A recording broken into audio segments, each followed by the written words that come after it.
सवाल कर रहे थे, अगर ये हमारा इनपुट हुआ है और ये जाहिर है कि पुष्ट होना चाहिए, तो अगर ये सवाल है कि उसका कोई मददगार वहां पर पहले से था जिसके जरिए वो वहां तक पहुंचा उज्जैन, और हो सकता है कि जो आप उज्जैन उससे आनंद से सवाल भी कर रहे थे कि क्या विकास दुबे के नाम से बुकिंग कराई गई थी या एंट्री का जो पास बना था, तो हो सकता है वो उस तिवारी के नाम से बना हो। अमूमन मंदिरों में +1 +2 के नाम से पास बन जाते हैं, हालांकि ये बनना नहीं चाहिए, प्रत्येक व्यक्ति की आइडेंटिटी चेक होनी चाहिए, लेकिन ये लगता है कि उस नाम से वो अंदर गया होगा।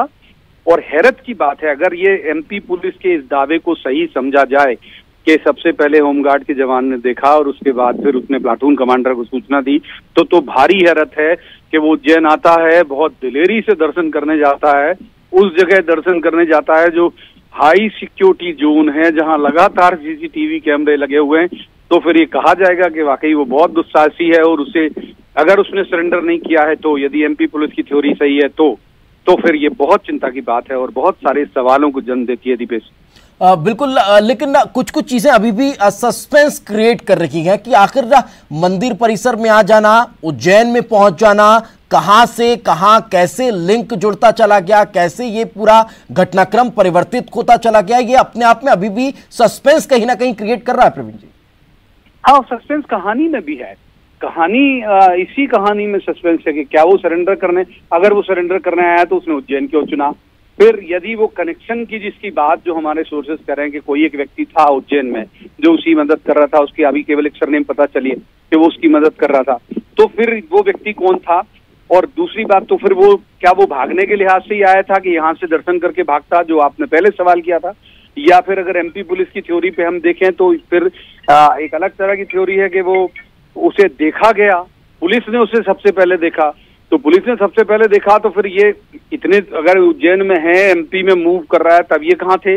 बहुत सारी कहानियां हैं इसमें, और ये जब हमको इंतजार करना होगा कि बड़े किसी टॉप के अधिकारी, संभव है कि होम मिनिस्टर इसकी ब्रीफिंग करें, नरोत्तम मिश्रा खुद, तो जब वो ब्रीफ करेंगे तब पता चलेगा कि कहानी है क्या। मैं कहीं पढ़ रहा था प्रवीण जी, इसके बारे में ये भी बताया जाता है कि ये भेष बदलकर छिपने में माहिर है, कभी भेष बदलकर ये खेती किसानी करने लगता है, कभी भेष बदलकर कुछ सामान बेचने का काम, यानी कि जो फुटपाथ पर चेन वगैरह बेचने या फिर अब जो छोटी छोटी चीजें बेचने की ये काम कर लेता है, ये इस तरह का भी अब शातिर है। तो क्या यही लग रहा है कि हो सकता है उज्जैन चूंकि धार्मिक स्थल, सॉफ्ट टारगेट इसने कर रखा हो कि यहां पर छुपना आसान होगा, तो उसी मकसद से ये यहां पहुंचा हो सकती है बहुत सारी चीजें। और अभी ये कोरोना का जब से ये काल शुरू हुआ है, तब से तो एक जो सबसे बढ़िया अपराधियों के लिए सहूलियत हो गई, वो हो गई है मास्क। मास्क आपकी आधी चीजें छिपा देता है, तो मास्क लगाने के बाद वैसे ही आपकी आइडेंटिटी जो है वो छिप जाती है, ज्यादा कुछ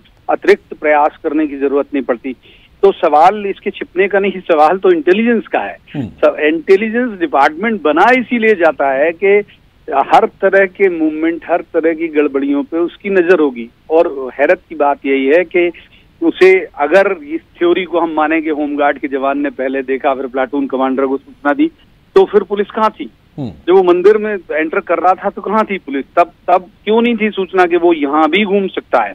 तो बहुत सारे सवाल हैं, और असल जो पूरा जो धुंध है उससे पर्दा हटेगा तभी जब होम मिनिस्टर या डीजीपी इसको लेकर प्रेस कॉन्फ्रेंस करेंगे। और मुझे उम्मीद है कि चूंकि अपराधी जिस स्तर का है, तो ये पुलिस या एसपी या आईजी या डीआईजी के जरिए ये ब्रीफिंग नहीं होगी, ये ब्रीफिंग होगी होम मिनिस्टर के लेवल की ही।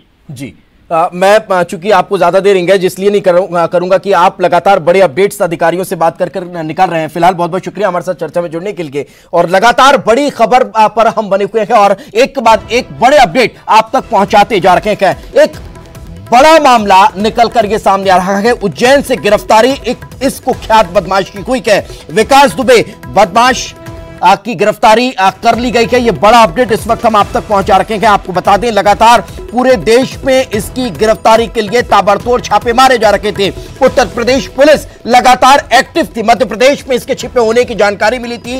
इसके गृहनगर से लगे हुए जंगल में भी खाक छानी गई, साथ ही साथ इसके गृह गांव के अलावा इसके साले को भी गिरफ्तार किया गया, उसके बेटे को गिरफ्तार किया गया। शहडोल से गिरफ्तारी होती, उसके बाद फिर लगातार मध्य प्रदेश पुलिस और ज्यादा एक्टिव होती नजर आती है। विकास दुबे पर पुलिस लगातार शिकंजा कसती नजर आ रही थी। उसके साथियों को पहले ही मार दिया गया था। अतुल दुबे प्रेम प्रकाश पांडे, अमर दुबे, बब्बन शुक्ला, प्रभात मिश्रा, ये तमाम की पहले ही जानकारी पुलिस को मिल चुकी थी और सिर्फ इंतजार था विकास दुबे को गिरफ्तार करने का। हिस्ट्री शीटर विकास दुबे, जिसकी गिरफ्तारी हो चुकी है, मोस्ट वांटेड बन चुका था, जिसके लिए लगातार पुलिस अलग अलग जगहों पर दबिश दे रही थी, खाक छान रही थी, उसकी गिरफ्तारी उज्जैन के महाकाल मंदिर परिसर से होती है।